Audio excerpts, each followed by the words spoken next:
Donc, nous sommes là comme tous les mardis à notre séance interactive et on va parcourir le document qui nous sert de référence par rapport aux différentes questions. Et on va lire la première question. Frère Amen, tu peux nous faire la lecture. La première question est tirée de Jude, le chapitre 1, verset 8, que je vais lire d'abord. Malgré cela, ces hommes aussi entraînés par leur rêverie souillent pareillement leur chair, méprisent l'autorité et injurient les gloires. La question dit, qui sont ces gloires? Okay. Donc, la question, c'est de savoir, en réalité, dans ce passage où Jude nous parle des gloires, qui sont en fait ces gloires. Donc, le Seigneur va nous donner l'opportunité de pouvoir intervenir là-dessus. Allô? De pouvoir intervenir là-dessus à tout un chacun, de pouvoir donner en fait, selon que l'Esprit du Seigneur lui donne la compréhension de ces passages-là. Je voudrais quand même que tu lises jusqu'au verset 9 et 10 également pour apporter quelques éléments de réponse de mon côté. Jude 1, 8 à 10. Malgré cela, ces hommes aussi, entraînés par leur rêverie, souillent pareillement leur chair, méprisent l'autorité et injurient les gloires. Or, l'archange Michel, lorsqu'il contestait avec le diable et lui disputait le corps de Moïse, n'osa pas porter contre lui un jugement injurieux, mais il dit, que le Seigneur te réprime. Eux, au contraire, ils parlent d'une manière injurieuse de ce qu'ils ignorent et ils se corrompent dans ce qu'ils savent naturellement comme les brutes. Amen. Je veux que tu fasses un parallèle avec un autre passage qui parle de façon identique de la même chose dans le livre de 2 Pierre, le chapitre 2.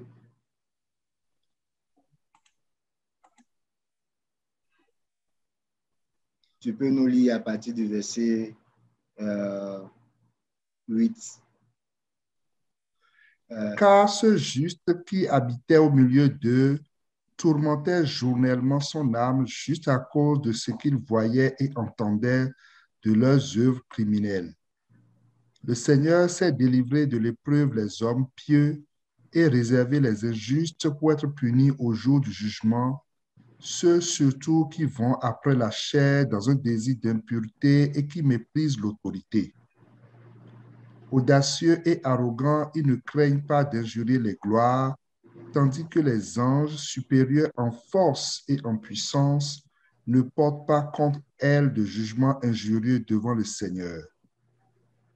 Mais eux, semblables à des brutes qui s'abandonnent à leur penchant naturel et qui sont nés pour être prises, détruites, ils parlent d'une manière injurieuse de ce qu'ils ignorent et ils périront par leur propre corruption, recevant ainsi le salaire de leur iniquité.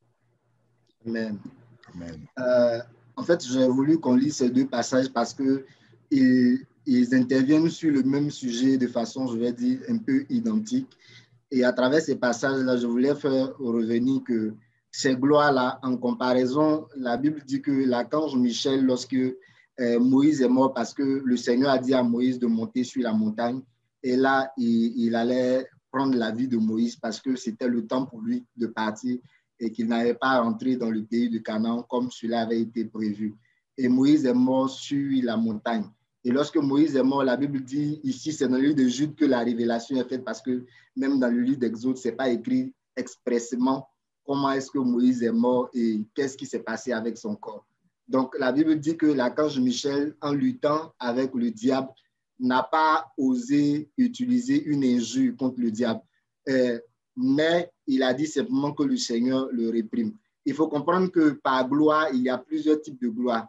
La gloire, par exemple, je dirais, du soleil, c'est l'éclat, c'est la luminosité, en fait, que le soleil, en fait, apporte à la terre. C'est en cela qu'on voit, en fait, la gloire du soleil. De la même manière, certains diraient que la gloire, par exemple, du lion, c'est sa crinière qui fait de lui le roi de la forêt. Donc, quand on parle de gloire, il y a plusieurs formes de gloire. Il y a la gloire du Seigneur qui est la gloire qui est vraiment suprême au-dessus de toute gloire parce qu'il est dans une sainteté, il est dans une pureté qui ne peut être accessible par qui que ce soit. Il est dans une justice qui ne peut être accessible par qui que ce soit. Son trône est élevé au-dessus de tout trône. Mais il faut comprendre aussi que les anges déchus, ceux-là même qui se sont levés contre l'autorité de Dieu et qui ont amené en fait l'homme à pécher, le diable en l'occurrence, disposent également de certaines gloires. Quand on prend Matthieu le chapitre 4, le verset 8 au verset 10, on va voir que le diable va venir tenter le Seigneur Jésus et puis il va lui proposer certaines gloires et la gloire des royaumes de ce monde qui, selon lui, lui appartient en fait. C'est ce qu'il va venir proposer en fait au Seigneur. Le diable le transporta encore sur une montagne très élevée, lui montra tous les royaumes du monde et leur gloire, et lui dit, je te donnerai toutes ces choses si tu te prosternes et m'adores. Jésus lui dit, retire-toi, Satan, car il est écrit, tu adoreras le Seigneur ton Dieu et tu le serviras lui seul. Donc ici, quand on lit ce passage, on se rend compte que le diable lui-même, il dispose de la gloire de ce monde parce que la gloire de ce monde lui a été donnée. C'est une fierté pour lui de présenter ces choses-là parce qu'il se dit que c'est quelque chose qui pourrait intéresser le Seigneur. Et c'est sur ce plan-là même que je voudrais plus porter mon intervention pour dire que en réalité, ce n'est pas les gloires qui moi, peut-être en lisant sur cette question, m'ont attiré parce qu'en parlant de gloire, quand on lit le livre d'Éphésiens, le chapitre 6, le verset 12, la Bible dit là-bas que nous n'avons pas à lutter contre la chair et le sang. Oui, homme frère, tu peux nous faire cette lecture. Éphésiens 5, verset 12. Éphésiens chapitre 6. Éphésiens 6. Car nous n'avons pas à lutter contre la chair et le sang, mais contre les dominations, contre les autorités, contre les princes de ce monde de ténèbres, contre les esprits méchants dans les lieux célestes.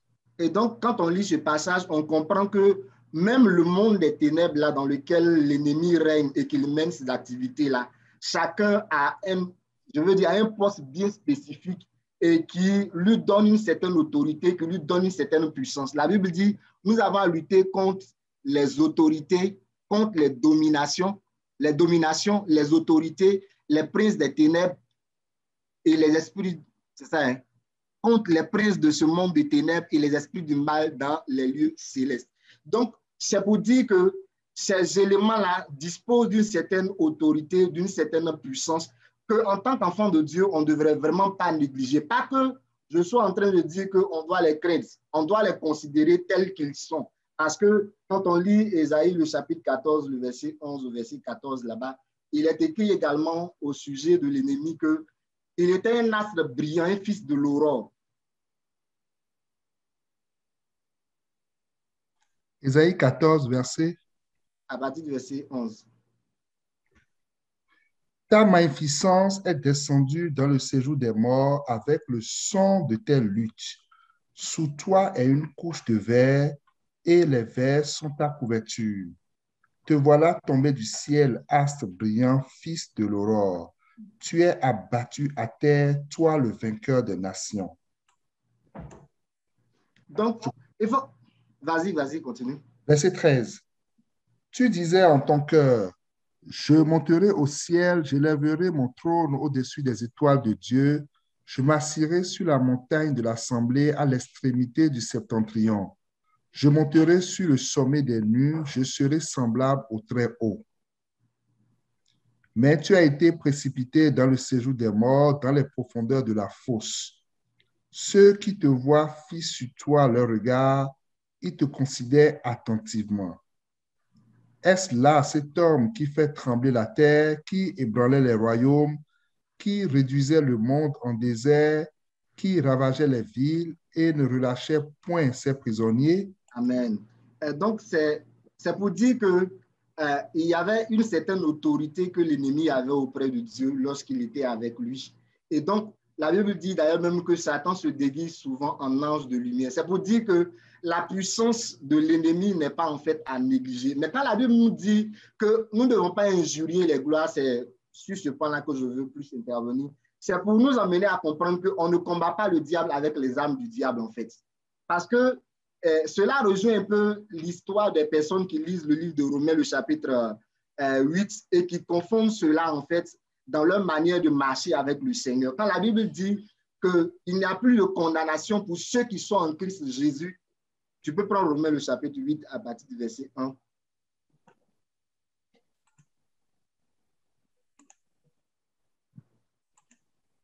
Il n'y a donc maintenant aucune condamnation pour ceux qui sont en Jésus-Christ. En effet, la loi de l'esprit de vie en Jésus-Christ m'a affranchi de la loi du péché et de la mort. Donc, il y a des personnes qui prennent juste ce passage-là et puis se donnent la liberté, comme Jude et Pierre l'ont dit là, de vivre n'importe comment, de vivre vraiment dans le désordre en se disant que Christ nous a vraiment délivrés, Christ nous a libérés, il nous a affranchis du péché. Comme il nous a affranchis du péché là, on a la latitude de faire tout ce qu'on veut parce qu'il n'y a plus de condamnation pour ceux qui sont en Christ Jésus. Et si la Bible dit qu'il n'y a plus de condamnation, il s'arrête sur ce passage-là, ils peuvent se livrer à la débauche, ils peuvent se livrer à toutes sortes d'ignominies, d'abominations. Ou de moment où ils ont accepté le Seigneur Jésus, ils ont la latitude en fait de faire ce qu'ils veulent. C'est ce que l'apôtre Pierre et Jude viennent à rappeler pour dire que même les anges, l'archange Michel n'a pas utilisé en fait la manière de vivre ou bien la manière de faire du diable pour combattre le diable, mais il y a la nature de Dieu qui est en lui, qui ne peut pas lui donner l'autorisation en fait d'avoir une attitude différente de l'attitude de Christ. Donc, ce que je voudrais en fait que chacun de nous comprenne à travers ce passage, et comme je l'ai dit, le point sur lequel je veux vraiment intervenir, c'est que la nature de Christ en nous nous a libérés de la nature du péché. Et même dans notre combat spirituel que nous menons contre le diable là, nous savons que c'est la nature de Christ en fait qui doit s'exprimer au travers de nous. Dans notre vie de tous les jours, c'est la nature de Christ qui doit s'exprimer au travers de nous. Nous ne pouvons pas aller nous livrer à toute forme de débauche. Prends le livre de Jude chapitre 1 là, reviens sur le verset 10. Eux, au contraire, ils parlent d'une manière injurieuse de ce qu'ils ignorent et ils se corrompent dans ce qu'ils savent naturellement comme les brutes. On revient plutôt au verset 8. Lis à partir du verset 8 jusqu'au verset 10. Là.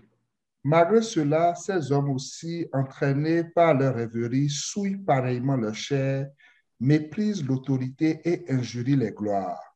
Vas-y. Or, l'archange Michel, lorsqu'il contestait avec le diable et lui disputait le corps de Moïse, n'osa pas porter contre lui un jugement injurieux, mais il dit que le Seigneur te réprime.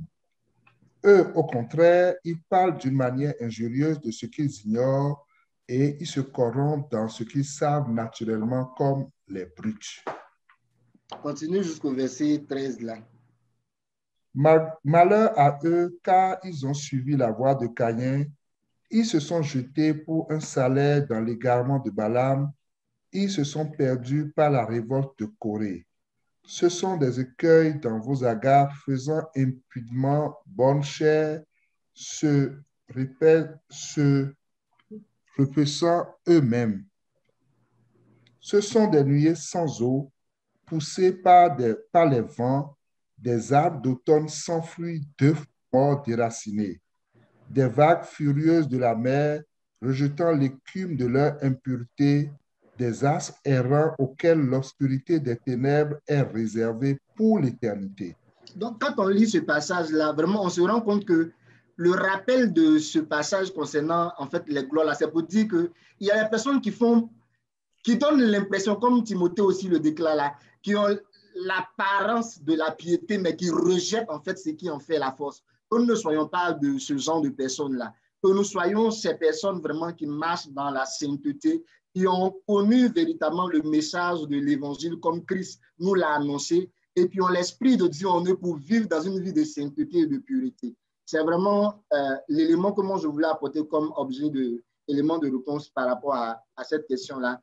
Je vais déposer le micro pour donner aux autres de pouvoir intervenir sur ce sujet pour nous expliquer ce que sont ces gloires et puis quel est le message que le Seigneur veut apporter à travers cela.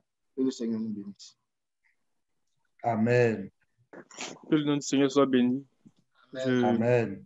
Je reconnaissance au Seigneur pour l'intervention de notre frère Gérard. En tout cas, pour ma part, je pense que la réponse que le frère a apportée répond vraiment de manière très précise à la question de savoir qui sont les gloires. Effectivement, les gloires, c'est sont les réalités spirituelles. Quand on parle de réalités spirituelles, on parle aussi bien des réalités spirituelles euh, positives, si je veux appeler ça comme ça. Et puis, on parle aussi des réalités spirituelles qui concernent les anges déchus. C'est tout ça là qu'on appelle les gloires.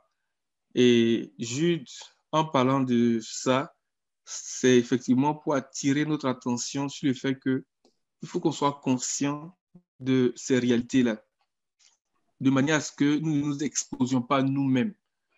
Le passage de 2 Pierre 2 que le frère a partagé, si vous regardez dans d'autres traductions, vous allez voir qu'effectivement, tout ce qui est considéré comme gloire, là, c'est vraiment toute cette... ça inclut aussi les anges déchus, ça inclut aussi les principautés, les dominations, les autorités. Et donc, Jude voulait encourager les enfants de Dieu à ne pas être d'abord conscients de cette réalité-là, du moins de ces réalités-là, de manière à ne pas s'exposer, comme l'ont fait les enfants de Skeva, ce chef, ce prêtre-là, dont les enfants sont allés pour délivrer quelqu'un, et puis le démon leur a dit, je connais Jésus, je sais qui est Paul, mais vous, qui êtes-vous?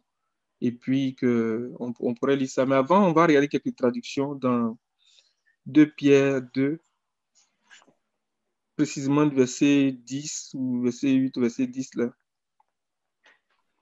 Vous allez voir qu'effectivement, la définition est très claire. Quand je lis dans Parole de vie, par exemple, il dit, verset 10, « Il punira surtout ceux qui suivent les mauvais désirs de leur corps. Ceux-là cherchent seulement à faire des actions impures et ils méprisent l'autorité du Seigneur. Ces faux maîtres ont trop confiance en eux. Ils sont orgueilleux et ils n'ont pas peur d'insulter les esprits glorieux du ciel. Même les anges ne jugent pas ces esprits. » Donc, il parle de ces esprits-là, des principautés de domination, ces esprits, et ils ne les insultent pas devant le Seigneur. Donc, il y a cet épisode de Josué et de Zacharie, chapitre 3, où le diable est en train d'accuser Josué, mais que l'ange du Seigneur lui a dit que le Seigneur te réduise au silence. Il n'a pas insulté. Il accusait devant le Seigneur, mais il n'a pas insulté. Pourtant, les anges sont plus forts et plus puissants que ces faux maîtres. Et on peut regarder plusieurs versions. Dans la version 8 secondes, bon là, je pense que la plupart des gens l'ont ici. 2 Pierre, ouais, 2 Pierre 2, verset 11, par exemple. tandis Dit que même les, les anges. Oui, vas-y, mon frère. tandis que les anges supérieurs en force et en puissance ne portent pas contre elles de jugement injurieux devant le Seigneur. Ok, devant le Seigneur. Donc, c'est vraiment cette image de Zacharie 3 qui me vient lorsque le diable accusait Josué et puis l'ange de l'Éternel a dit que le Seigneur te réduise au silence. Il ne l'a pas insulté. Donc, les gloires, c'est cette entité spirituelle, cette réalité spirituelle qui inclut aussi les anges déchus, les principautés, les dominations. Et donc, Jude nous interpelle de manière à ce que nous ne nous exposions pas, de manière à ce que d'abord nous soyons conscients et que nous ne nous exposions pas à ces forces, parce que ce sont des forces, ce sont des puissances. Et quand on regarde l'histoire des 7 fils de Skeva dans Acte 19, à partir du verset 13,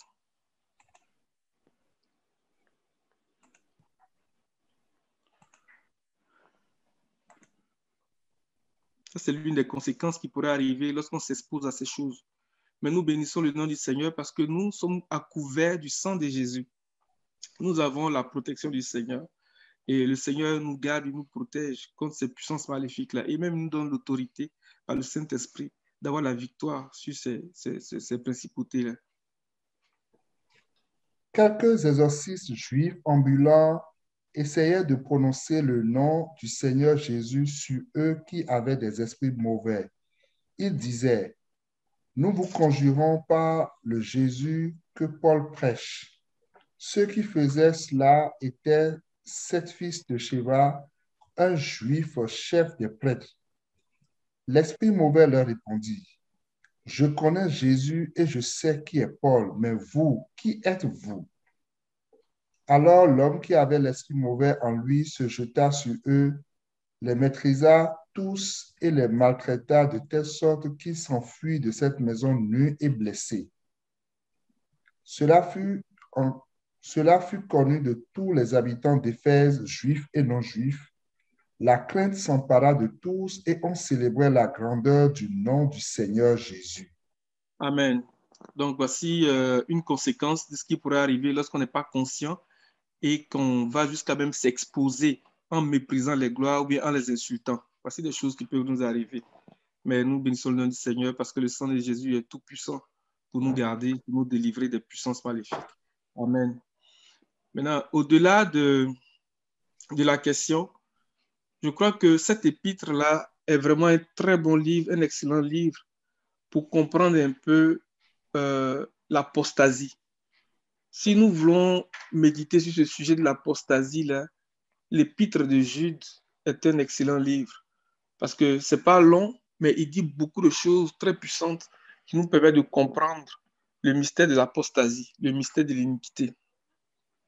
Et comme le frère Alou le disait, la similitude entre la deuxième épître de Pierre et l'épître de Jude est tellement frappant qu'on aurait pensé que l'un a copié l'autre, mais ce n'est pas le cas.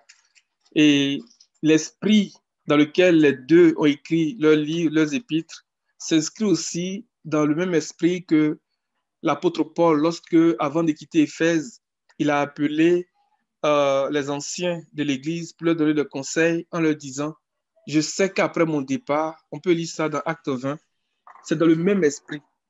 C'est dans le même esprit.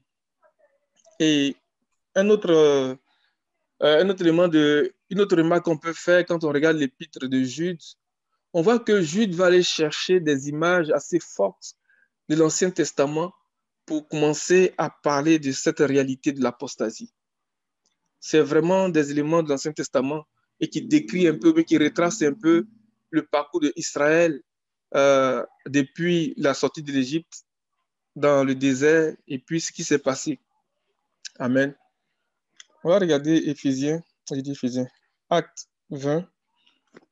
Lorsque l'apôtre Paul a fait appeler les anciens de l'église d'Éphèse et puis qu'il a commencé à leur donner des conseils avant son départ. On dit verset 25. Et maintenant, voici, je sais que vous ne verrez plus mon visage, vous tous au milieu desquels j'ai passé en prêchant le royaume de Dieu. C'est pourquoi je vous déclare aujourd'hui que je suis pur du sang de vous tous, car je vous ai annoncé tout le conseil de Dieu sans en rien cacher. Prenez donc garde à vous-même et à tout le troupeau sur lequel le Saint-Esprit vous a établi évêque pour paître l'Église du Seigneur qui s'est acquise par son propre sang.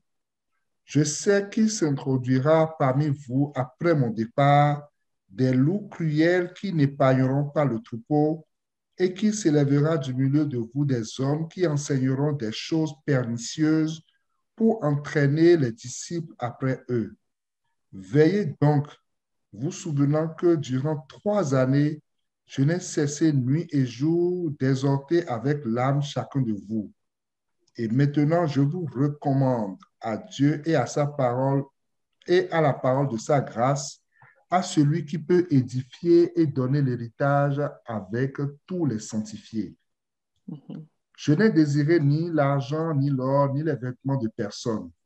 Vous savez vous-même que ces mains ont pourvu à mes besoins et à ceux des personnes qui étaient avec moi. Je vous ai montré de toute manière que c'est en travaillant ainsi qu'il faut soutenir les faibles et se rappeler les paroles du Seigneur qui a dit lui-même, il y a plus de bonheur à donner qu'à recevoir. Après avoir ainsi parlé, il se mit à genoux et il pria avec eux tous. Et tous fondit en larmes et se jetant au cou de Paul, ils l'embrassèrent, affligés surtout de ce qu'il avait dit, qu'il ne verrait plus son visage. Et ils l'accompagnèrent jusqu'au navire. Alléluia. Vraiment, ces derniers conseils de Paul sont très, très puissants et sont d'actualité pour nous aujourd'hui, Église du Seigneur. Et c'est dans le même esprit que Jude, que Pierre ont écrit pour avertir le peuple. À partir du verset 29, la manière dont l'apôtre Paul amène le verset 29, c'est dans le même esprit que l'apôtre Pierre et c'est dans le même esprit que Jude. À partir du verset 4, quand on va dans le livre de Jude, vous voyez comment il introduit. En fait, Jude va commencer à donner des indices d'un début de l'apostasie. Et il y a des mots, il y a des verbes très forts qui va faire ressortir. Quand on regarde à partir du verset 4, je vais prendre ma version ici. Tu peux nous lire le verset 4, mon frère, tranquillement, s'il te plaît. Car il s'est glissé parmi vous certains hommes dont la condamnation est écrite depuis longtemps, des impies qui changent la grâce de notre Dieu en dissolution et qui renient notre seul Maître et Seigneur Jésus-Christ. Il y a trois verbes, il y a trois expressions très fortes dans ce verset-là. Regardez bien. Il dit, il s'est en effet glissé parmi vous certains hommes. Dans le verset 29 de Acte 20 que nous lisons, il dit, je sais qu'il s'introduira parmi vous, après mon départ, des loups cruels qui n'épargneront pas le troupeau. Et Pierre va reprendre aussi la même expression, la même idée. Mais c'est une image un peu de ce qui s'est passé lorsque Israël est sorti de l'Égypte.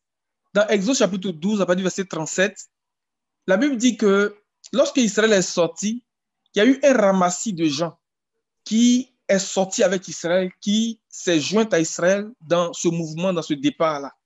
Et plus tard, quand on va dans Nombres chapitre 11, Moïse va dire que ce ramassis de gens qui étaient au milieu d'Israël a été saisi de convoitise et a commencé à corrompre, ou du moins a fait que Israël a commencé à faire comme eux. Donc, on va lire Exode 12, à partir du verset 37, vous allez voir, c'est un détail, peut-être qu'on ne fait pas attention, mais déjà là, le Seigneur est en train de montrer quelque chose.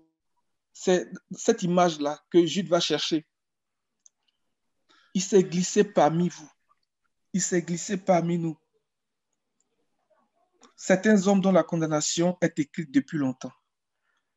Vas-y, mon frère, Exode 12. Le nombre des Israélites qui partirent de Ramsès pour Sukkot était d'environ 600 000 fantassins, sans compter les enfants. Une grande foule de gens de toutes sortes montait avec eux. Une grande foule de gens de toutes sortes montait avec eux. Quand on va dans Nombre au chapitre 11, on va dire verset 4, il va dire le ramassis de gens qui étaient au milieu d'eux. C'était déjà quelque chose que c'est en train de montrer. Et aujourd'hui encore, c'est comme ça. Le glisser est traduit par s'introduire de manière sournoise, en douceur, sans se faire remarquer d'une certaine façon. Vas-y, Nombre 11, verset 4.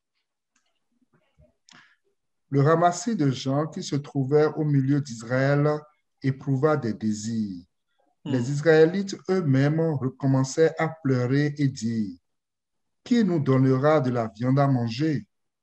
Nous nous souvenons des poissons que nous mangions en Égypte et qui ne nous coûtaient rien, des concombres, des melons, des poireaux, des oignons et des gousses d'ail. » Amen. Le ramassis de gens.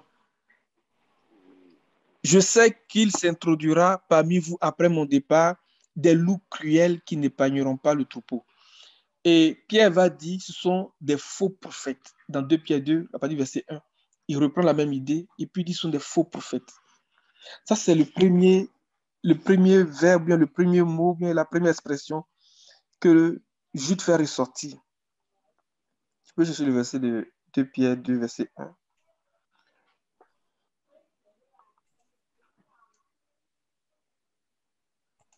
De Pierre 2, verset 1. Cependant, il y a eu parmi le peuple de prétendus prophètes. De même, il y aura parmi vous de prétendus enseignants. Amen. Vous voyez, c'est la même idée, c'est la même pensée. Alléluia. Ça, c'est la première chose. Il s'introduira. Quand on revient dans Jude, verset 4, il dit, ces impies. transforment la grâce de Dieu en débauche et renie. Donc, l'autre chose qu'ils vont faire, ils vont transformer la grâce de Dieu. Ils vont venir pervertir la doctrine du Seigneur. Mais c'est venu de manière sournoise, c'est venu de manière... en tout cas, ils disent qu'ils sont glissés. Ils sont rentrés en douceur, comme si c'était rien. C'est pas grave. Mais ils sont en train d'introduire quelque chose. C'est pour ça que nous prions que le Seigneur ouvre nos yeux. Que nous tous, nous sommes des guetteurs, des veilleurs.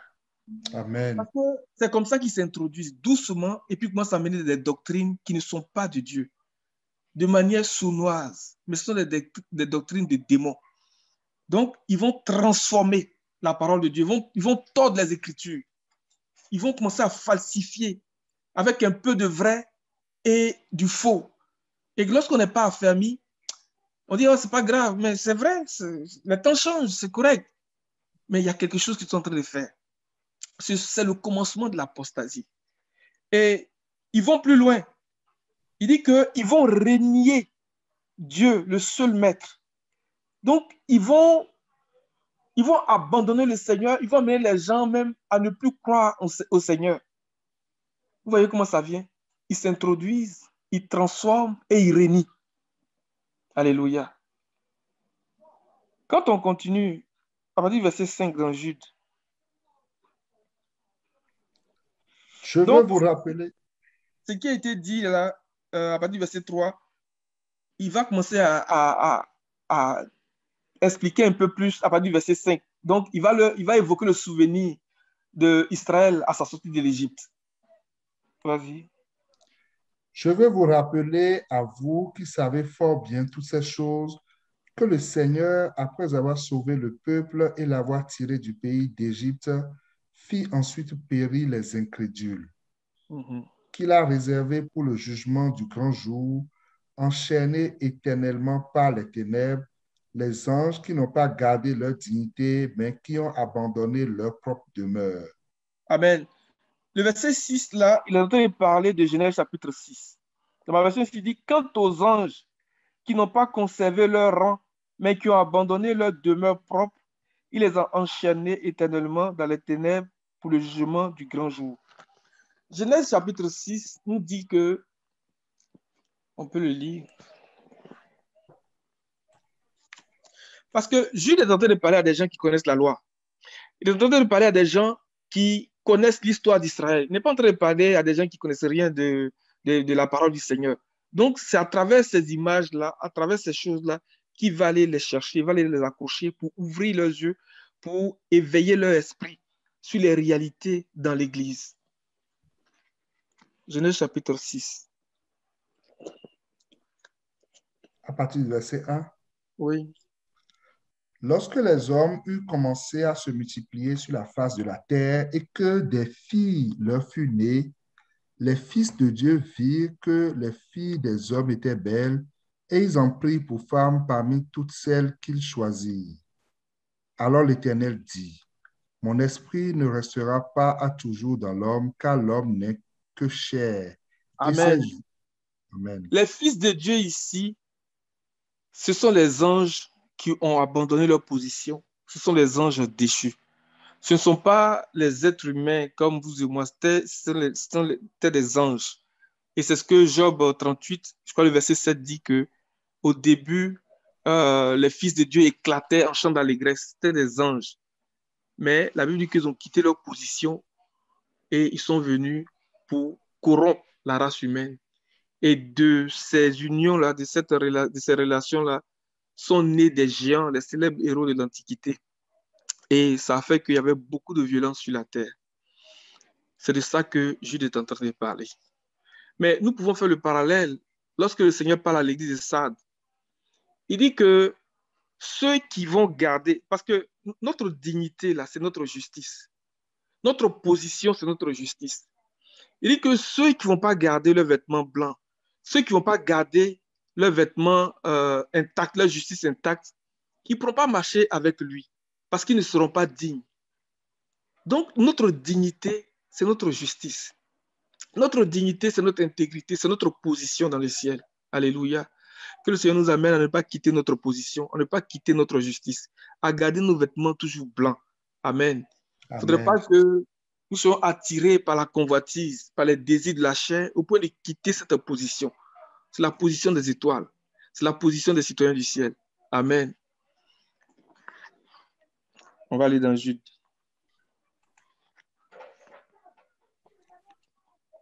Verset 7. Que Sodome et Gomorrhe et les villes voisines qui se livraient comme eux à l'impudicité et à des vices contre nature sont donnés en exemple, subissant la peine d'un feu éternel. Malgré cela, ces hommes aussi, entraînés par leur rêverie, souillent pareillement leur chair. Amen. À partir du verset 8, faisons attention encore aux expressions que Jude utilise. Parce que ça vient mettre en évidence même l'apostasie même. C'est-à-dire que là, on est dans l'apostasie. Là. Il dit, malgré cela, les hommes adoptent une attitude semblable. Et puis, il va expliquer. Entraînés par leur rêverie. La rêverie ici, là, ça parle des sectes. Il y a beaucoup de sectes. Le gars, lui seul, il est le chef du groupe et puis il a plusieurs femmes dans le groupe. Il a beaucoup d'enfants. Je sais que vous connaissez, il y a eu plusieurs sectes dans le monde que vous avez certainement entendu parler. Comment on l'appelle? Les gourous. Les gourous. Il est le gourou, c'est ça, non? Oui, les gourous. Les gourous, voilà, c'est ça. Et puis, toutes les femmes de ce groupe-là, ce sont ces femmes. Et puis, il y a les enfants et tous. Ça, c'est des choses qu'on voit beaucoup. C'est ça, les rêveries. C'est ça, les rêveries. C'est ce que ça donne, les rêveries. Et puis, la conséquence, c'est ça qu'il dit. Il dit, entraînés par leur rêverie, ils souillent leur corps, rejettent toute autorité. Bon, ça, c'est un autre aspect. Donc, on va voir qu'il y a la débauche, la dépravation, des choses même horribles qu'on ne peut même pas citer ici. Les rêveries. Alléluia. L'autre chose qui va caractériser ces impies-là, il dit qu'ils rejettent toute autorité.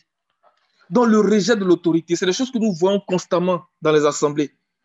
Les gens qui rejettent l'autorité, ils ne veulent pas se soumettre aux autorités. C'est le Seigneur qui est le chef de l'Église. Mais le Seigneur prend des gens qu'il établit pour perdre son troupeau. Mais on voit que de plus en plus, les gens ne veulent pas se soumettre à l'autorité en disant que, c'est pour ça qu'il va expliquer plus bas que, comme Corée, on dit, nous tous, là, Dieu nous parle. Nous tous aussi, on comprend la parole. Nous tous aussi, on est lévites ici. Pourquoi c'est toi seul? Et puis, ils commencent à se comporter comme ils veulent. Donc, ça crée le désordre. Il y a un ordre que Dieu établit dans sa maison. Dans la maison du Seigneur, il y a un ordre. Et voici ce à quoi on assiste de plus en plus dans les assemblées. Mais ça, ce sont des indices de l'apostasie. Donc, les rêveries, le rejet de l'autorité. Et c'est ce que Pierre a repris dans le passage de 2 Pierre qu'on a lu là. Ils ne veulent pas se soumettre à l'autorité de Christ. Que le Seigneur nous garde de ces choses-là. Et l'autre chose que Jude va dire, ils insultent les êtres glorieux. Ils insultent les êtres glorieux. Donc, c'est le point de chute de la question, comme ça a été répondu. Et puis, il va expliquer. Ce point du verset 9, là, c'est parce que il y a eu une tradition juive qui donnait des commentaires sur le livre de Deutéronome. Et puis, ce commentaire disait que si l'archange Michael s'est disputé avec le diable, le corps de Moïse, c'est parce que Moïse était un meurtrier et qu'il ne devait pas avoir part vraiment auprès de Dieu, il ne devait pas avoir part à l'héritage que le Seigneur avait donné à Israël. Et ça a été quelque chose qui s'est répandu comme une tradition. Et beaucoup de Juifs ont adhéré à ça. Donc, Jude va chercher ça pour lui dire que ce n'est pas vrai. Ce n'est pas vrai ce qui se dit là. Parce que les traditions annulent la parole de Dieu. Donc, si on s'appuie sur des traditions sans fondement, mais notre structure de croyance, notre foi est sans fondement aussi. Et c'est facile pour les gens de renier la foi, d'abandonner la foi et de faire naufrage par rapport à la foi. Donc, c'est par rapport à ça que Jude va chercher cet épisode-là qui ne nous a pas été rapporté dans Deutéronome, mais que Jude, par la révélation que le Seigneur lui a donnée, va nous dire qu'en réalité, après la mort de Moïse, il y a eu une dispute entre l'archange Michael et puis le diable pour le corps de Moïse. Donc, que le Seigneur nous garde des traditions. Parce que ces gens-là s'introduisent de manière sournoise, de manière pernicieuse, et ils vont apporter des traditions sans fondement. Ils vont apporter des enseignements qui se basent sur des traditions des hommes qui n'ont aucun fondement et qui déstabilisent la foi de plusieurs. Alléluia. Je vais un peu vite. À partir du verset 10. Eux, par contre, parlent de manière insultante de ce qu'ils ne connaissent pas et se séduisent par tout ce qu'ils savent d'instinct comme des bêtes sans raison. Verset 11. Malheur à eux, car ils ont suivi la voie de Caïn. Vous voyez, la voie de Caïn, c'est le fait de vouloir chercher Dieu par ses propres moyens, par ses propres efforts. Caïn n'a pas cherché le Seigneur par la foi. Il a cherché le Seigneur en comptant sur ses propres efforts, ses propres moyens. Il pensait que cette façon de faire allait lui permettre de connaître le Seigneur. Le Seigneur lui a dit non. Si tu fais bien, tu vas te relever. Abel a cherché le Seigneur par la foi. Parce que lorsque ses parents ont péché, la Bible dit que le Seigneur a tué un animal et il a habillé Adam et Ève avec la peau de l'animal. Ça annonçait déjà le sacrifice. Et Abel a eu foi dans cet acte-là. Il avait compris la pensée du Seigneur en disant que c'est par le sacrifice que le Seigneur nous déclare juste. Il a eu foi en cela et c'est sur la base de cette foi-là qu'il a reproduit le sacrifice qu'il a présenté à Dieu. Mais Caïn, c'était par ses efforts. Il pensait que c'était par ses efforts, par lui-même. Donc, ça nous présente deux réalités. La justice de la loi et la justice de la foi. Ça, c'est la voie de Caïn, la justice de la loi. Il cherchait à connaître Dieu, arriver à la justice par ses propres moyens. Ce qui n'était pas possible. Dieu lui a dit, si tu fais bien, alléluia, tu vas te relever. Ils se sont jetés pour un salaire dans l'égarement de Balaam. Il y a trois choses qu'il faut dire au sujet de Balaam, quand je parle de lui ici. Dans ce passage-là, il parle de l'égarement de Balaam. Et Pierre va dire la voie de Balaam. Et Jean, dans la lettre adressée à l'église de Pergame, va parler de la doctrine de Balaam. Donc, il y a trois choses qu'il faut voir lorsqu'on parle de Balaam dans les Écritures. Donc, l'égarement de Balaam. Balaam s'est égaré parce que nous connaissons l'histoire. Lorsque Israël était en train d'aller dans la terre promise, Balak est sorti à sa rencontre, il a vu que de tout ce qu'il avait entendu là, il ne pouvait rien contre Israël. Donc, il a demandé que Balaam vienne pour maudire le peuple. Et Balaam est venu, avant même qu'il ne parte, le Seigneur lui a dit qui sont ces gens-là. Il dit que tu ne vas pas aller avec eux. Mais malgré que le Seigneur lui a dit ça, il a dit non, restez ici, je vais attendre ce que le Seigneur va me dire. Il connaissait très bien la volonté du Seigneur, il connaissait très bien ce que le Seigneur voulait, mais il a persisté. Donc, l'égarement de Balaam l'a amené dans des pratiques démoniaques, dans des pratiques de sorcellerie. Et la voie de Balaam, voie avec eux, donc le chemin de Balaam, c'est la voie de la désobéissance. Et il a été repris par une ânesse qui a repris le prophète, selon ce que Pierre nous dit. Et la doctrine de Balaam, c'est ce que Balaam a enseigné à Balak pour, j'ai envie de dire, pour amener Israël à pécher. Parce qu'il a vu que malgré tout ce qu'il faisait, le Seigneur lui a dit que tu ne peux pas maudire ce peuple. Pourquoi? Il dit que je ne trouve rien dans Jacob. Il n'y a pas d'injustice dans ce peuple-là. Mais c'était en vertu du fait qu'il y avait les holocaustes du matin et du soir.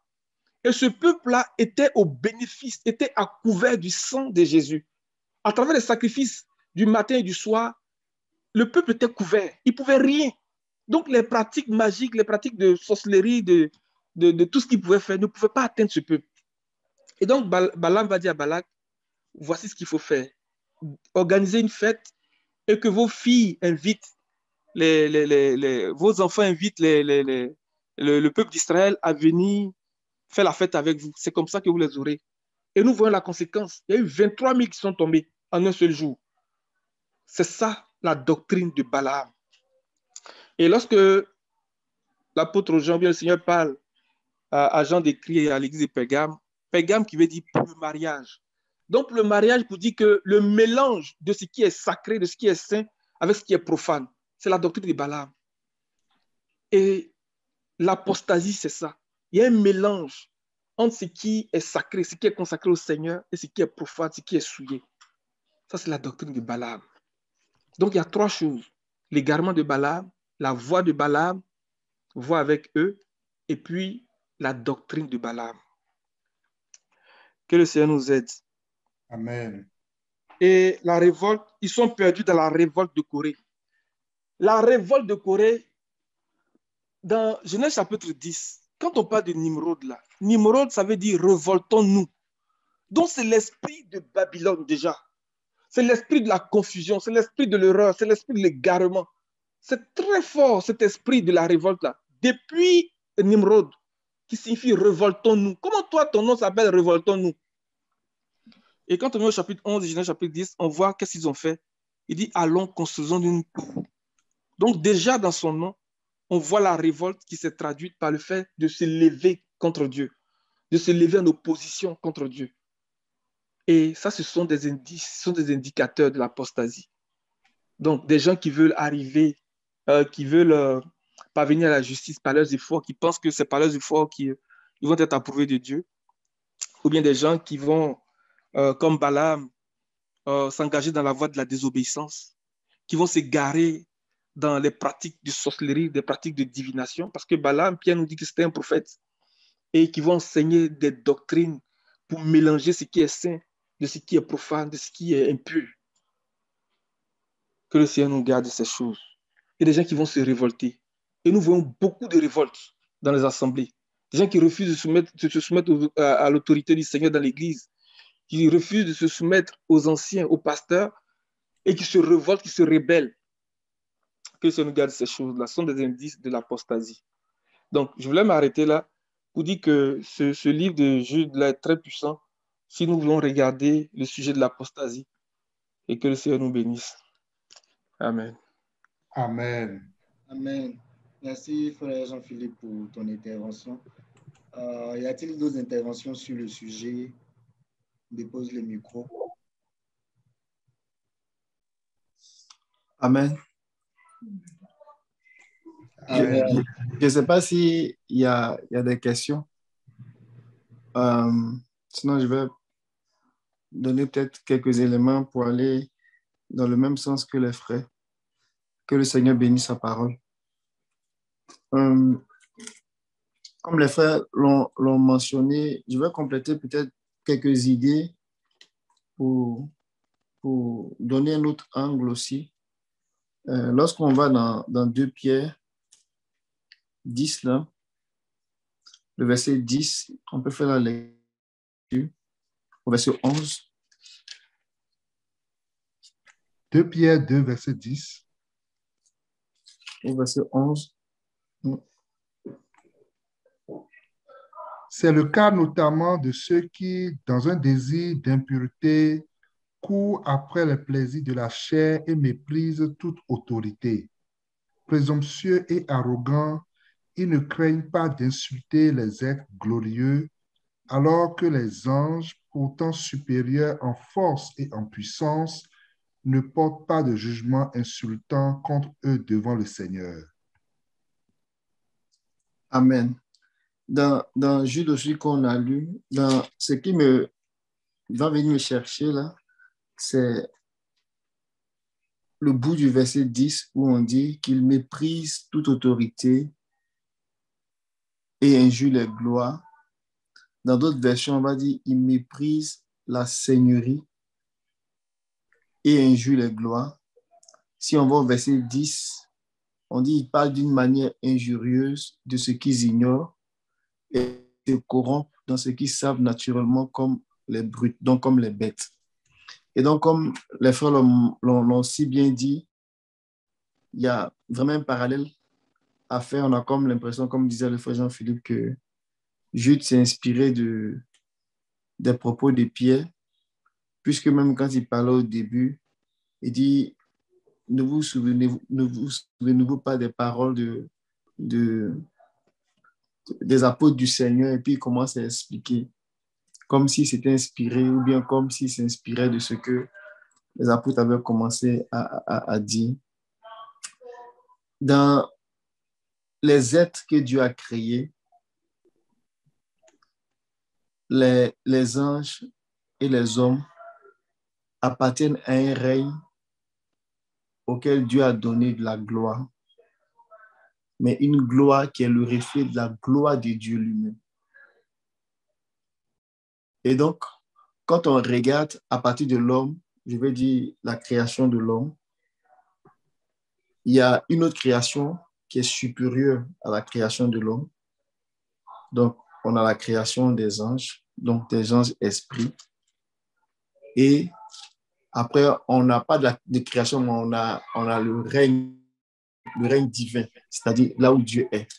Donc, on a le règne divin, on a le règne des anges angéliques, si je peux dire ça comme ça, des anges esprits, et on a le règne des hommes. Donc, Dieu a donné beaucoup de gloire à ces deux règnes-là. On le voit dans le livre de Hébreux, chapitre 1.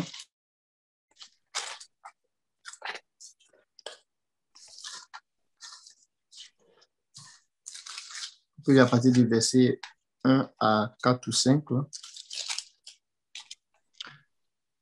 Après avoir autrefois, à plusieurs reprises et de plusieurs manières, parlé à nos pères par les prophètes, Dieu, dans ces derniers temps, nous a parlé par le Fils, qu'il a établi héritier de toutes choses, par lequel il a aussi créé le monde et qui, étant le reflet de sa gloire et l'empreinte de sa personne, et soutenant toutes choses par sa parole puissante, a fait la purification des péchés et s'est assis à la droite de la majesté divine dans les lieux très hauts, devenu d'autant supérieur aux anges qu'il a hérité d'un nom plus excellent que le leur.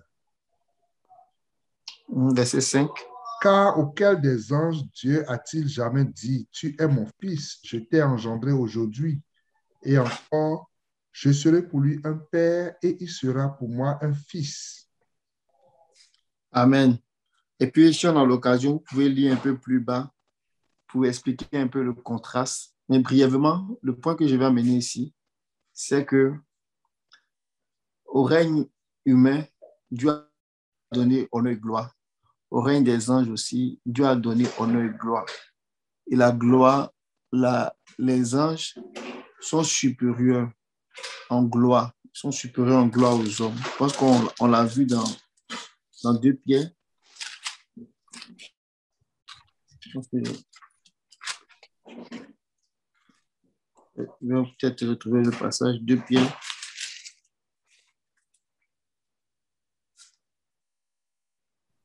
De verset 11 là.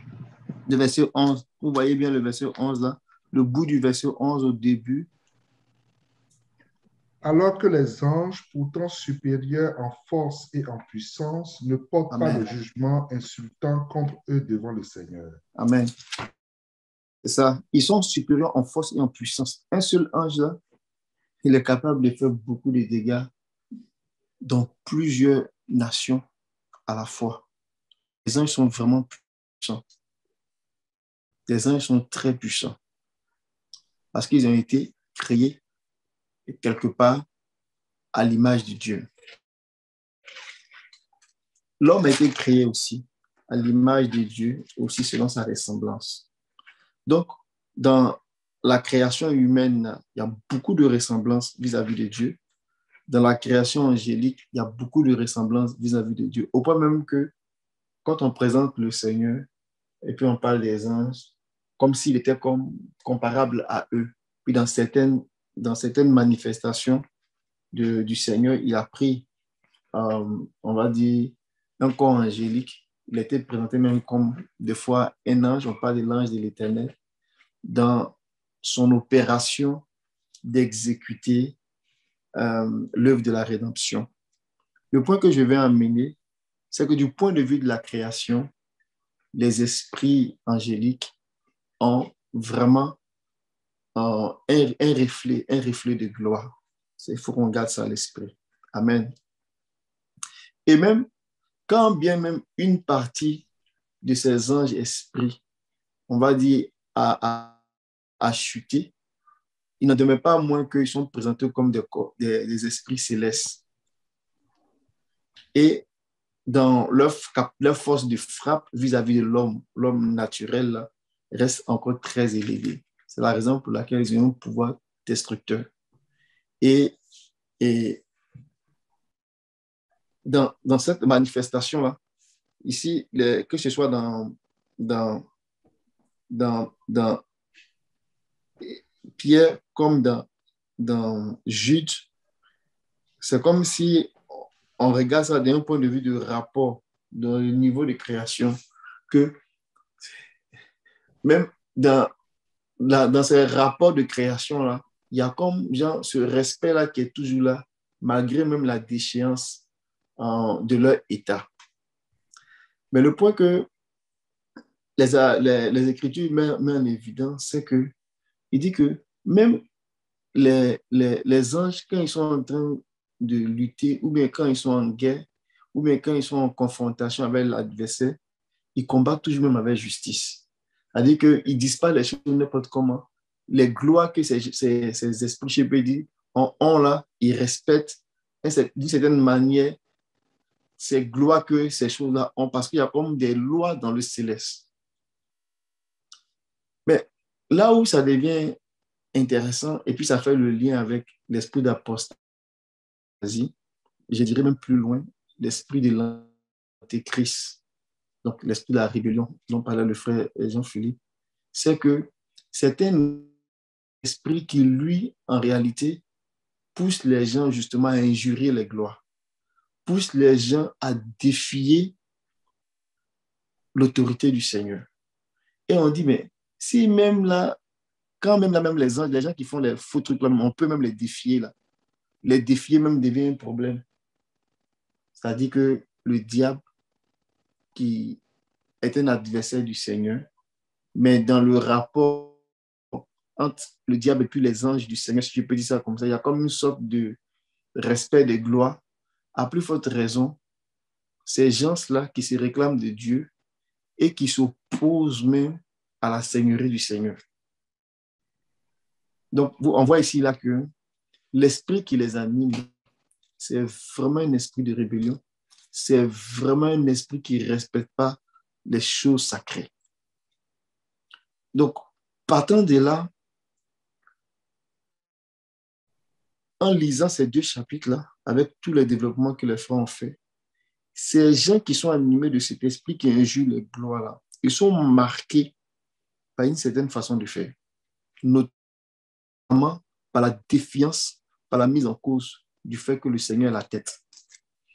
Et quand on dit ça comme ça, on se dit, mais en quoi est-ce que vraiment ces gens sont marqués de ces choses-là? Je vais dire deux choses. La première chose, c'est que à chaque fois quand Dieu fait quelque chose, quand Dieu commence quelque chose, l'adversaire, il va toujours s'opposer. C'est sa nature. Il va toujours s'opposer à ce que Dieu fait. C'est la raison pour laquelle on voit que quand ils sont sortis de l'Égypte, comme on l'a vu tantôt dans Nombre 11, c'était le peuple d'Israël qui partait, qui sortait. Ils allaient à la terre promise. Mais l'adversaire, tout de suite en partant, il a sémé la fausse sémence. Donc, on a vu que ce ramassis, ces peuples étrangers qui étaient au milieu d'Israël, c'est eux-mêmes qui ont mené Israël à réclamer la viande. Regardons ça bien encore, dans Nombre 11, là. Dans Nombre 11, verset 4. Ramassis de gens qui se trouvaient au milieu d'Israël éprouva des désirs. Les Israélites eux-mêmes recommençaient à pleurer et dire, « Qui nous donnera de la viande à manger? Nous nous souvenons des poissons que nous mangions en Égypte et qui ne nous coûtaient rien, des concombres, des melons, des poireaux, des oignons et des gousses d'ail. » Amen. Vous voyez, là où viennent les mauvaises pensées d'Israël, ça vient du fait que les ramassis étaient là. Donc, quand Dieu fait quelque chose, l'ennemi vient à côté puis il fait la même chose. Donc, il vient en opposition, il vient s'aimer une autre sémence. C'est là qu'on voit que la parabole du blé et du livret est très révélateur. C'est-à-dire que quand Dieu sème la bonne sémence, il sème les fils d'Israël pour qu'ils aillent rentrer dans le pays, la terre promise. Le diable va s'aimer aussi les ramassis. Mais ces ramassis qui sèment là, c'est en fait pour venir corrompre. C'est vrai que la sémence devient incorruptible, mais les gens qui reçoivent cette sémence de Dieu-là, dans laquelle Dieu doit faire le travail, c'est eux qui vont se laisser corrompre. Et ils vont commencer à désirer l'autre sémence, la sémence des ramassis. Et c'est là ce qui se passe quand on parle de l'apostasie. C'est-à-dire que Dieu a semé une bonne sémence. Et cette parole de vie qui est sémée là doit aller à son terme. Mais Dieu la sème dans un cœur qui doit être disposé. Et l'ennemi vient aussi et puis il sème une autre sémence. Parce que quand tu sèmes une sémence, c'est pour sortir un fruit. Et le fruit qui en sort, c'est la nature de la sémence elle-même. Donc quand la terre est disposée, le fruit qui en sort, il sort un bon fruit pour Dieu. Quand la terre n'est pas disposée et qu'elle reçoit une autre sémence, ou bien elle est disposée à recevoir une autre sémence, le fruit qui en sort, la Bible dit que c'est les fils du malin qui en sortent. Donc, la première chose, c'est que quand Dieu fait quelque chose, l'ennemi fait aussi la même chose, mais dans le sens opposé. Et en faisant ça, son intention, c'est devenu corrompre, c'est devenu souillé, c'est devenu séduit. Ce qui va faire que la deuxième chose qui va se passer, c'est la contagion. Au point que on peut commencer bien et puis on va finir mal parce qu'on a été souillé. Donc, ce que nous sommes en train de dire, ce n'est pas de dire qu'il y a des gens qui sont destinés genre, à la vie et puis d'autres sont destinés à la mort. Et puis c'est comme une sorte de prédestination qu'on ne peut pas changer les lignées ou bien les choses. Mais en réalité, c'est que Dieu est en train de nous montrer à travers ces images, à travers ces écrits-là, c'est que quand Dieu fait quelque chose, l'ennemi est à côté et puis il s'oppose. Il vient s'aimer le doute. Il vient s'aimer une autre parole. Dieu a-t-il vraiment dit? Il vient s'aimer une autre chose. Il vient dévier. C'est pour cela que vous voyez que dans 2 Pierre, quand on parle de ces gens-là, regardez dans 2 Pierre, toujours, le verset 15 là, le bout du verset 15, la première phrase. Plutôt que de me traiter ainsi, tue-moi donc. Attends, le verset 15. Ça, tu as quelle version, ça? Après avoir quitté 2 Pierre 2. Ok, version... Ah, excuse-moi, tu étais dans le nombre. Oui. 2 Pierre. 2 Pierre 2, verset 15. Ils ont quitté le droit chemin et se sont égarés en suivant la voie de Balaam, le fils de Béor, qui a aimé recevoir un salaire pour son injustice. Ok, on va rester. Regardez le bout de la première phrase. Ils ont quitté le droit chemin. Ils ont quitté la voie droite. Ça veut dire que quelque part, ils ont commencé bien. Mais ils se sont laissés emporter. Ils se sont laissés séduire. C'est pour ça que la Bible dit que c'est vraiment un mystère. C'est vraiment un mystère. Il commence, regardez bien dans Ésaïe chapitre 1, verset 21.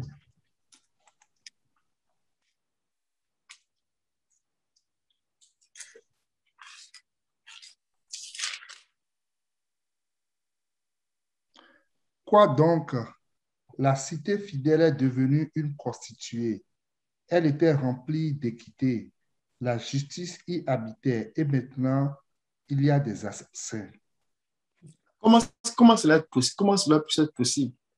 La cité qui était fidèle, la cité fidèle, là, elle est devenue une cité infidèle. La cité fidèle est devenue une prostituée. Mais en fait, dans le langage de la prophétie, quand on parle de la cité, on parle de la ville. Et quand on parle de la ville, on parle de l'église. C'est pour cela que dans Apocalypse, quand on parle de la ville sainte, on parle de la Nouvelle Jérusalem. Donc, c'est un peu comme si Esaïe disait déjà, en rentrant dans Jean, Apocalypse, il dit, mais comment se fait-il que l'église là est devenue une église apostate. Comment se fait-il que la cité qui était destinée à être fidèle, à être la Jérusalem céleste, là, elle a fini par être la prostituée Babylone? Comment se fait-il? C'est ça que Isaïe est en train de dire. C'est pour dire que quand les gens vont dans Babylone, là, en fait, ils ne quittent pas ailleurs. C'est du milieu de l'église qu'ils sortent. Mais ils sortent de quelle manière? Par la manière que le diable toujours vient, quand Dieu fait quelque chose, il vient à côté faire son contraire. Dans l'objectif de venir séduire, de venir détourner. Et en ce moment-là, quand les gens n'ont pas le cœur disposé, ils sont emportés par la séduction. Regardez dans 2 Pierre. Regardez le verset 1 au verset 3.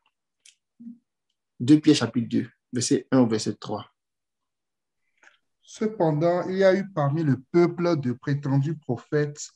De même, il y aura parmi vous de prétendus enseignants.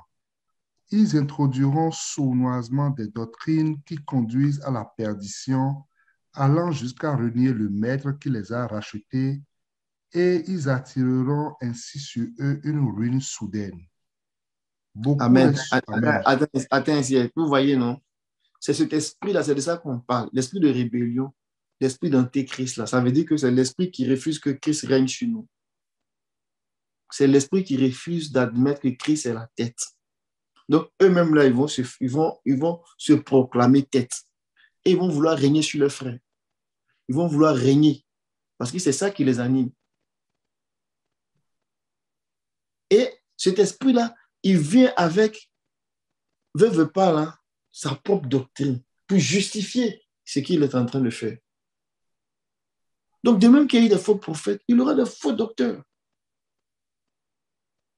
Il y aura des faux docteurs. Ils vont enseigner avec des messages. Ils vont dire, oh, vous savez, ça prend toujours un coach dans la vie. Ça prend toujours un Moïse et puis un Josué. Ils vont tordre le sens des Écritures pour qu'eux, ils apparaissent toujours comme Josué et comme Moïse, que les autres apparaissent toujours comme Josué, mais dans un autre esprit pernicieux pour dominer sur les gens. Ils vont dire, oh, il y a toujours eu un Aaron quelque part. Et c'est à lui qu'on doit payer la dîme de la dîme. Il y a toujours eu, ils vont donner les Écritures et diminuer la substance qui en fait la force. Et tordre le sens pour aller dans leur, comme disait le frère, dans leur rêverie, dans leur façon de faire. Et on peut trouver des gens comme ça. Et comme disait un frère, quand on va quand ils viennent dans un endroit, tout le monde cache leurs enfants.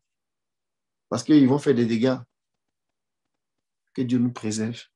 Amen. Il dit, beaucoup les suivront. Vous voyez, beaucoup les suivront dans leur immoralité. Le verset 2. Beaucoup les suivront dans leur débauche. Et à cause d'eux, on va calomnier la voie de la vérité. Le beaucoup les suivront là. Mais ce sont les gens qui n'ont pas eu le temps de s'asseoir de façon solide dans les doctrines.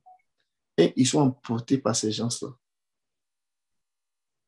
Donc, ces gens-là qui font, c'est de ceux-là qu'on parle, ceux qui injurient les gloires. Les gloires, c'est une chose, mais c'est lui-même qui injure les gloires. C'est qui même? C'est ça, l'enjeu.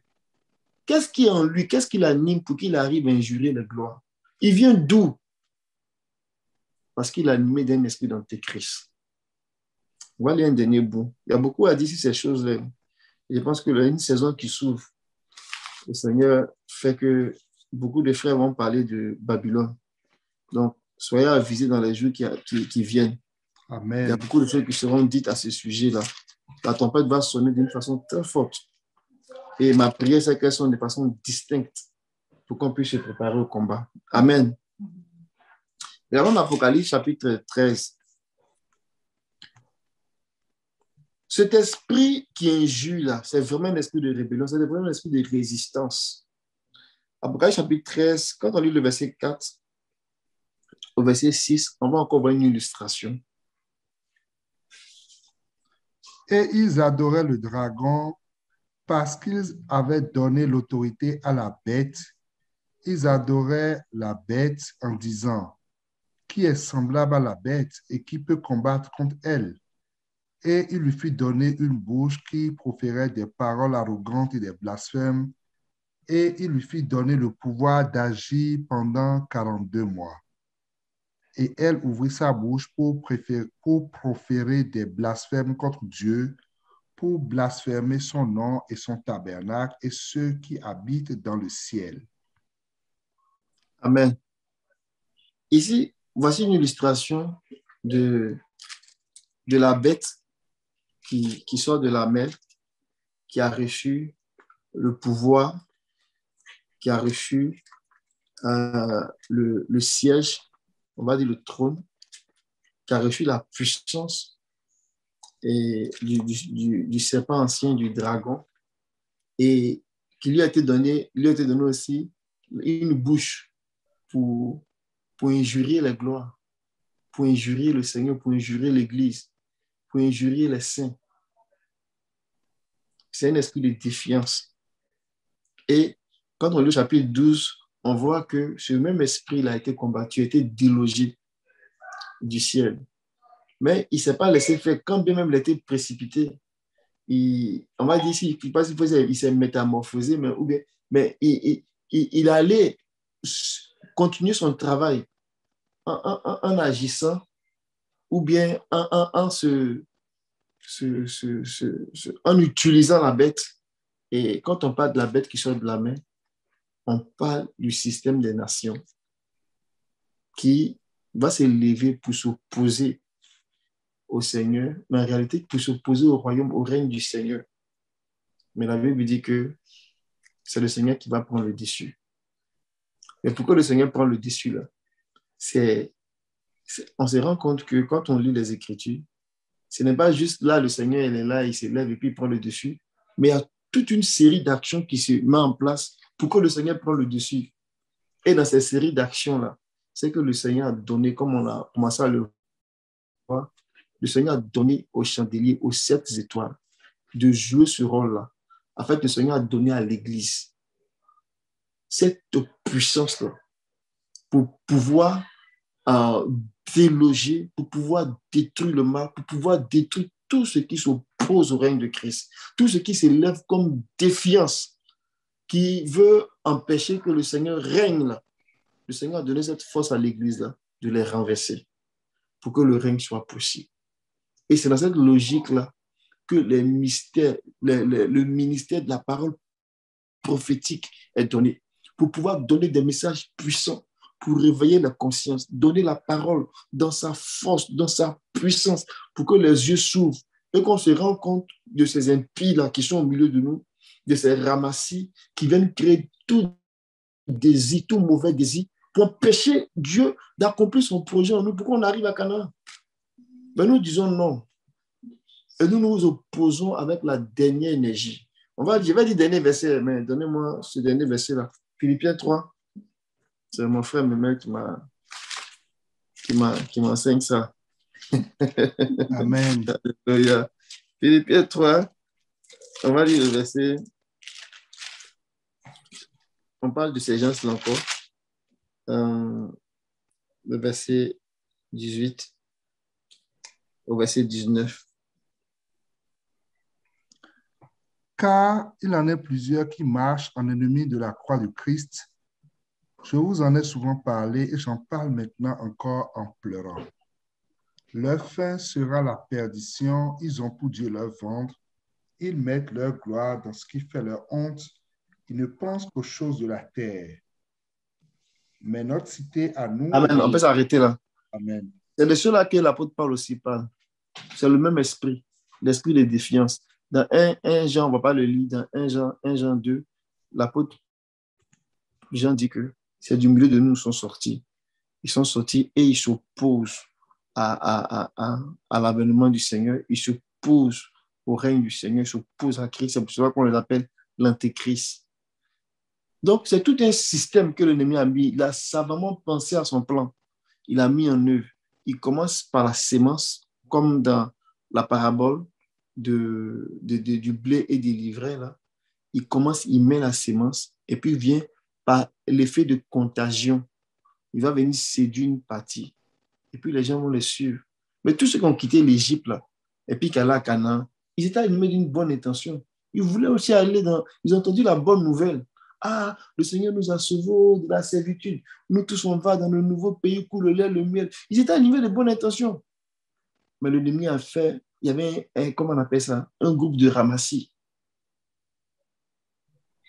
La Bible dit que dans le désert, là, c'était Christ qui les a accompagnés. Le rocher les a accompagnés, qui les a pris de la porte de l'Égypte jusqu'à la porte du pays promis. Et il est allé les installer. Mais ce rocher qui les suivait, là, on dit aussi que le serpent les suivait. Parce que le serpent, il était là. Et il s'est manifesté sous plusieurs formes. Sous forme de serpent brûlant, sous forme de rébellion.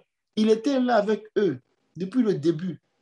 Il les a éprouvés jusqu'à ce que, quand on arrive là, ceux qui se sont tenus droits, c'est eux qui sont rentrés. C'est la même affaire aujourd'hui.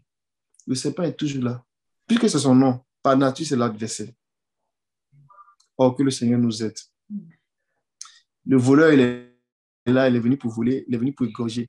Le voleur, il est toujours là. Là où se trouve la vie, il vient aussi, il veut dévorer. Mais ayons une bonne attitude de cœur. Parce que c'est le cœur là qui va nous garder. Quand le cœur n'est pas disposé, la Bible dit dans 1 Corinthiens 10 là, que ils ont été animés de mauvais désirs. C'est là le point de départ. Ils ont réclamé les affaires de l'Égypte. Ils ont été animés de mauvais désirs. Et puis ça a ouvert la porte à toute forme de péché, d'idolâtrie, d'infidélité, tout ce qu'on peut, de rébellion, tout ce qu'on peut imaginer. C'est vraiment le point de départ. Que Dieu garde nos cœurs. Que Dieu vraiment garde nos cœurs dans la simplicité. Il a dit, Israël, l'Éternel, ton Dieu, est le seul Dieu. Tu l'aimeras de tout ton cœur. De tout ton cœur. C'est avec le cœur que Dieu commence à travailler. Parce qu'avec le cœur, là, il crée l'attachement. Quand le cœur n'est pas dans quelque chose, ça ne fonctionne pas. Dans un couple, si le mari n'a pas le cœur à sa femme, ce couple voit l'échec. Si la femme n'a pas le cœur à son mari, ce couple voit l'échec. Dieu commence toujours à faire un travail dans le cœur. Et quand le cœur est disposé, là, les autres choses peuvent arriver. Tu aimeras le Seigneur ton Dieu de tout ton cœur. De tout ton cœur. Que le Seigneur préserve notre cœur. Amen. Parce que c'est là-bas que s'initie les mauvais désirs. C'est là-bas que ça commence. Dieu a-t-il réellement dit? C'est là-bas que ça commence. C'est là-bas que quand les péchés apparaissent là, c'est là-bas que l'homme va méditer l'impudicité, va méditer le péché, la colère, la pornographie. C'est là qu'il commence à faire n'importe quoi. Garde ton cœur plus que toute autre chose parce que c'est de lui que provient les sources de la vie. Donc quand le cœur est bien gardé là, le Seigneur commence à faire un travail avec nous. Que le Seigneur nous aide et que le Seigneur nous préserve pour ne pas qu'on dévie ou même qu'on perde la tête et qu'on suive ces faux prophètes, ces faux docteurs pour emprunter la voie de Balaam, la voie de la déchéance, la voie de la mort, la voie de la rébellion. En fait, la voie de la femme apostate, la prostituée, l'infidèle. Et le Seigneur a dit quelque part dans Sophonie que de la même façon que Sodome et Gomorrhe a été détruit là, il montrait avec les enfants de Lot que en fait c'était l'héritage. Il a hérité des mauvaises choses de Sodome et Gomorrhe. Et Sodome et Gomorrhe là, c'est un autre nom de Babylone. Et Dieu montrait par là comment elle allait finir Babylone, comment elle allait juger Babylone. Alors que le Seigneur parle qu'il y ait la crainte dans nos cœurs. Alors que le Seigneur nous instruit par ces images, par ces symboles-là, qu'il y ait la crainte dans nos cœurs. Dieu va détruire cette forme de rébellion. Dieu va détruire cette forme d'opposition. Dieu va détruire ce système d'intégrisme. Donc, gardons notre cœur pour rester dans la voie droite, pour rester fidèles au Seigneur, pour que Dieu fasse son travail jusqu'à la fin. Au nom de Jésus. Que le Seigneur nous bénisse. Amen. Merci, frère Alain, pour ton intervention.